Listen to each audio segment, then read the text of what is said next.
eléyìí má tún ga o. Arábìnrin kan tó máa ń sọ̀rọ̀ lórí ẹ̀rọ ayélujára àti jáde síta o.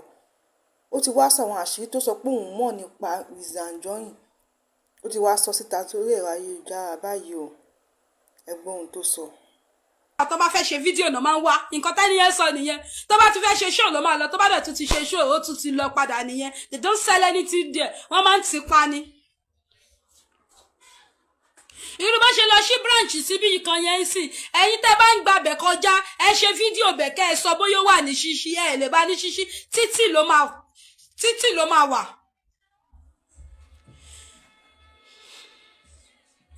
You said I should work for you from Philippines, so who call you here?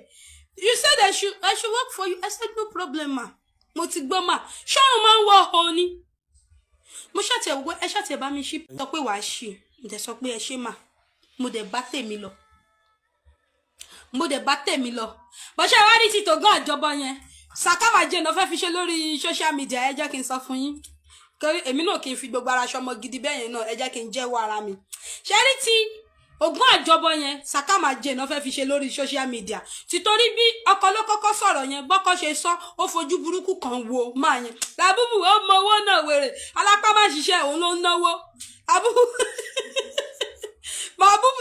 ló ń náwó. So bọ́kọ́ ṣe sọ̀rọ̀ yẹn, òun fojú bá ìwú ọkọ. So ọlá pé ó ń ṣe live lọ́wọ́, lòun náà wá sọ pé okay òun máa a máa ṣe kinní fún ẹ, a máa ṣe kinní kan fún ẹ. So mo wá sọ pé okay ma. So ìgbà tí mo wá fẹ́ máa lọ, mo wá rò pé ṣé àwọn people iṣẹ́ ẹ̀ ń wáìn mi ni, ẹ ti fi mí ṣẹ̀sìn tán, ẹ ti sọ fún gbogbo ayé pé ẹ máa fún mi ní ogún àjọbọ. Tí ẹ bá lọ padà fún mi, tí ẹ bá lọ padà sí péjì mi, ó máa jẹ́ pé mo jìnnìjọ ọ̀nà méjì, ẹ fi mí ṣẹ̀sìn, ẹ gba péjì, ẹ tún ní fún mi ní ogún àjọbọ. Mo kàn wá sọ pé mo ní mà mogún àjọbọ tí ẹ sọ yẹn ń kọ́. Ló wá sọ pé wọ́n máa pè mí kí n máa lọ. Mo wá ní go and tell your brother to give you what you need. Jọba mi fún ní nǹkan tó máa ń fẹ́. Bá mi go and meet your brother. What do you want? Kò tí jìnnà o. Lọ dá sí kò tí jìnnà. Ẹ má bínú jàre. So mo wá sọ pé ogún àjọbọ tí ẹ sọ yẹn, tí mo bá délé àwọn èèyàn wọ́n máa tún fi drag o, wọ́n máa sọ yí pé ẹ fi fake ẹ ní fún mi ní ogún àjọbọ kankan. Ó ní òtọ́mà tí ẹ ní ó sọ.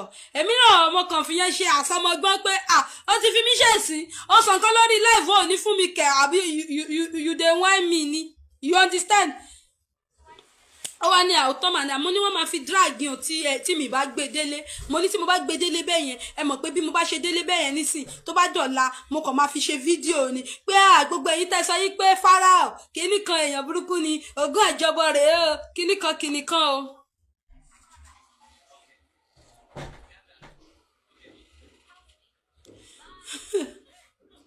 Ogún àjọbọ rèé o, kíní kan. Ó ní òótọ́ ni ọmọ ẹ̀ orí ẹ pé torí ẹnu ẹ mú gan. That is why I want you on my side. Mo ní ẹ má worry ma. Ó ní tí Ìyábọ̀ tó bá tún ti ṣe wèrè kí mo ní ẹ má worry ma, ẹ fi gbogbo yẹn sílẹ̀ fún mi.